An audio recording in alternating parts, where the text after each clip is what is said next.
Welcome to our journey through the history of philosophy. Across cultures and centuries, philosophers have asked the deepest questions about life, truth, and meaning. Let's explore 10 turning points that shape the way we think today. Next, Thales, beginnings of Western philosophy. Thales of Miletus is often remembered as the very first philosopher. He lived around 600 years before the Common Era in the Greek city of Miletus. Before Thales, most people explained the world through myths about gods and spirits. But Thales asked a new kind of question. Could nature itself be explained by reason and observation? He believed that everything comes from a single substance, and for him that substance was water. Water seemed to be everywhere. It nourishes life, it can change form, and it underlies the world we live in. But Thales was not only a philosopher. He was also a scientist, a mathematician, and an astronomer.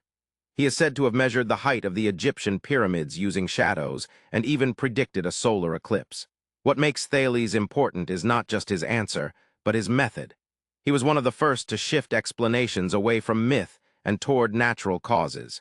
He showed that the universe might follow principles that we can discover with reason. Later thinkers like Aristotle called Thales the first philosopher. In many ways, he opened the door to science, logic, and philosophy as we know it. So the next time you see water in a river in the rain, or in a glass you drink, remember Thales of Miletus, the man who began philosophy with a simple but powerful question. What is everything made? Foundations of Chinese thought? Confucius and Laozi are two of the most influential thinkers in Chinese history, and their ideas still shape the world today. Confucius, who lived around 500 years before the Common Era, focused on human relationships, morality, and society. He believed that harmony begins with proper conduct, respect for family, and responsibility in government. For Confucius, virtue was not about following gods, but about cultivating character and living with integrity. His teachings were collected in the Analects and became the foundation of Confucianism, a tradition that guided Chinese education, politics, and ethics for centuries. Around the same time, another figure emerged, Laozi, traditionally seen as the founder of Taoism. While Confucius emphasized rules and social order, Laozi turned to nature and the mysterious flow of the universe, which he called the Tao, or the Way. He taught that the best way to live is to follow the Tao, to be simple, humble, and in harmony with the natural world. Rather than striving and forcing, Laozi taught the principle of Wu Wei, or effortless action, the idea that the wise person moves with the flow of life, not against it. Together, Confucius and Laozi offered two very different paths.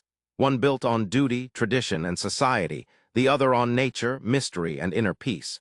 But both were searching for the same thing: how humans can live well and how harmony can be achieved in a troubled world. Their legacies have endured for over 2,000 years. Confucius shaped governments, families, and education across East Asia. Laozi inspired spiritual practices, meditation, and a deep respect for the natural world. Confucius and Laozi represent two pillars of Chinese thought, still standing strong today, guiding not only China, but offering wisdom to the entire world. Buddha and Jainism, Indian philosophy. In ancient India, two great traditions emerged that transformed philosophy and spirituality: Buddhism and Jainism. Buddha, born as Siddhartha Gautama in the 6th century before the Common Era, began as a prince who renounced wealth and comfort in search of truth. Through meditation and insight, he awakened to a profound realization. Suffering is a part of life, but it can be overcome. His teaching, known as the Dharma, explained the Four Noble Truths and the Eightfold Path, a way of living based on wisdom, compassion, and mindfulness. Buddha rejected rigid rituals and caste divisions, focusing instead on inner transformation and the liberation of all beings. His philosophy spread far beyond India, shaping cultures across Asia and becoming one of the world's great traditions. Around the same period, Jainism also rose to prominence, guided by figures like Machiavelli. Jain philosophy emphasized nonviolence, or ahimsa, as the highest principle. For the Jains, every living being, humans, animals, even the smallest creatures, has a soul that deserves respect. They taught discipline, self-control, and detachment from worldly desires as a path to spiritual freedom. Both Buddhism and Jainism challenged the dominant religious practices of their time. They shifted focus away from elaborate sacrifices and priestly authority toward personal responsibility, ethical living, and liberation from the cycle of rebirth. The Buddha's path of compassion and mindfulness. and the Jain path of radical nonviolence and self-discipline became two of the most important contributions of Indian philosophy. Even today, they continue to inspire millions of people around the world who seek wisdom, peace, and a more compassionate Socrates, Plato, Aristotle, classical Greece. When people think of ancient Greek philosophy, three names stand above the rest: Socrates, Plato, and Aristotle. Together, they laid the foundations of Western philosophy. Socrates, who lived in the 5th century before the Common Era, never wrote a single book. Instead, he wandered the streets of Athens, asking people difficult questions about justice, virtue, and the good life. He believed that wisdom began with recognizing one's own ignorance. His method, now called the Socratic dialogue, was to question assumptions until deeper truths were revealed. For his relentless questioning, Socrates was put on trial and executed, but his legacy lived on through his student Plato. Plato founded the Academy, one of the first institutions of higher learning in the Western world. He wrote dialogues that captured the voice of Socrates while also developing his own ideas. Plato believed in eternal forms, perfect, unchanging realities like justice, beauty, and truth, which our world only imperfectly reflects. For Plato, philosophy was the path to understanding these higher realities and living a just life. Plato's student, Aristotle, took a different path. Instead of focusing on abstract forms, he turned to careful observation of the natural world. Aristotle wrote on logic, ethics, politics, biology, and more. He believed that knowledge begins with experience and that every being has a purpose, or telos, that guides its development. For Aristotle, the good life was about finding balance, cultivating virtue, and fulfilling one's human potential. Socrates, Plato, and Aristotle each asked timeless questions. What is the good life? How should society be governed? What is real and how can we know it? Their answers shaped not only Greek thought but the entire tradition of Western philosophy. More than 2,000 years later, their ideas remain central to how we think about ethics, politics, and knowledge. Epicurus and Stoics, Hellenistic schools. After the age of Socrates, Plato, and Aristotle, Greek philosophy took new directions. Two of the most influential schools were founded by Epicurus and the Stoics. Epicurus taught that the goal of life is happiness, but not the kind based on wealth or endless pleasures. For him, true happiness comes from simple living, friendship, and freedom from fear. He argued that the gods are distant, and that death is nothing to fear, because when we die, we no longer experience anything at all. By removing fear of the divine and fear of death, Epicurus believed people could live peacefully and joyfully. The Stoics, by contrast, focused on self-control, resilience, and harmony with nature. They taught that we cannot control what happens to us, but we can control how we respond. For the Stoics, virtue, living with wisdom, justice, courage, and moderation, is the only true good. Wealth, fame, or health may come and go, but character endures. In the face of hardship, the Stoics reminded people to remain calm, rational, and in tune with the larger order of the universe. Though different, both Epicurus and the Stoics were answering the same question. How can a person live a good life in a changing, uncertain world? Epicurus offered peace through simplicity and friendship. The Stoics offered strength through discipline and acceptance. Even today, their teachings resonate. Epicurus with his reminder that joy can be found in simple things, and the Stoics with their call to Augustine, Christian philosophy.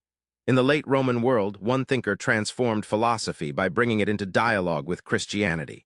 His name was Augustine of Hippo. Born in the year 354 in North Africa, Augustine lived through a time of great change, as the Roman Empire was declining and Christianity was rising. He began his life searching for truth in different philosophies and religions, before converting to Christianity and becoming one of its greatest thinkers. Augustine believed that true happiness can only be found in God. For him, human beings are restless until they rest in the divine. He argued that the world is filled with beauty, but that all created things are temporary. Only the eternal, unchanging God can satisfy the deepest human longing. In his book, The Confessions, Augustine told the story of his own struggles, his sins, and his conversion. It was one of the first great works of spiritual autobiography, showing how philosophy and faith could be deeply personal. In The City of God, Augustine responded to the fall of Rome by teaching that human history is divided between the earthly city, built on pride and power, and the heavenly city, built on love and faith. The two are mixed together in this world, but only the city of God will endure forever.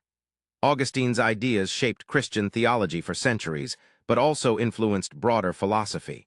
He wrestled with the nature of time, free will, and the problem of evil. He argued that evil is not a substance of its own, but the absence of good, like darkness, is the absence of light. Through his writings, Augustine bridged the classical world of Plato with the emerging Christian tradition. He set the stage for medieval philosophy, and his thought still echoes today in discussions of faith, morality, and the search for meaning. Advaita Vedanta and Mahayana Buddhism. Indian developments. In India, two great traditions developed that offered profound insights into the nature of reality: Advaita Vedanta and Mahayana Buddhism.